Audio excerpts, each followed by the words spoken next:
A story that will scare you so much that you will never want to stay alone in your house again.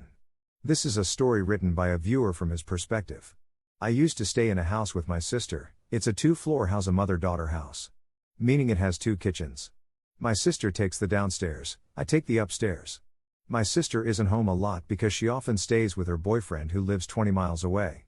Like I said, I'm 30. I shouldn't let being home alone ever freak me out, but, admittedly, sometimes it does. This happened on a night that I was home alone, in my living room watching a scary movie. My part of the house is an open layout, so the living room, dining room, and kitchen are all one big space. My couch is in the middle of the space, so as I watch TV on the couch my back is to a large part of the room behind me, so for those a little more easily spooked, it wouldn't be the most comfortable place to be sitting alone watching a scary movie.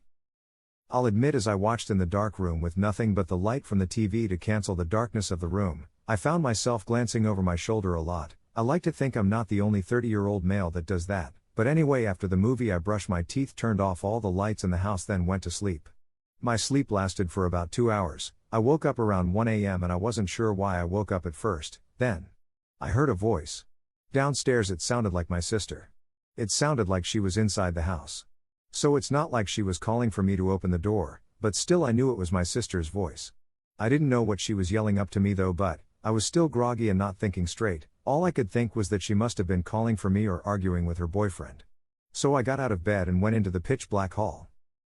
I turned on the hallway lights and then made my way through the living room, and heard my sister's voice again from downstairs. Now I could understand her to be saying my name. I made my way downstairs in the dark, yelling back at her, "What is it?" I looked for the light switch in the foyer downstairs, but couldn't find it. I'm not lying when I say I was groggy as hell. I walked down her little hallway towards her kitchen, find a light switch and flick it on the light in the kitchen. Kitchen lights up her little apartment including her living room. The light starts off dim and needs time to brighten up, but I still saw that there was no one down there. Not her boyfriend. I went to her bedroom, but it was empty. I called her name really loudly one time. And no one called back, but shortly after I yelled, I heard something drop to the floor in my sister's bedroom, which I had just checked. And it was empty. I went back up the stairs like a little kid and went back to my bed to where my phone was. I tried to call her a few times, but she didn't pick up. I had myself locked in my room wondering if I had just hallucinated all of that. Eventually I fell asleep, and in the morning I woke up to text from my sister asking why I called her at 1 a.m.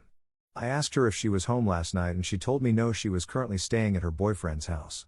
I went downstairs to her bedroom to see what may have fallen down on the floor, but there was not a single object on the floor that could have made that noise.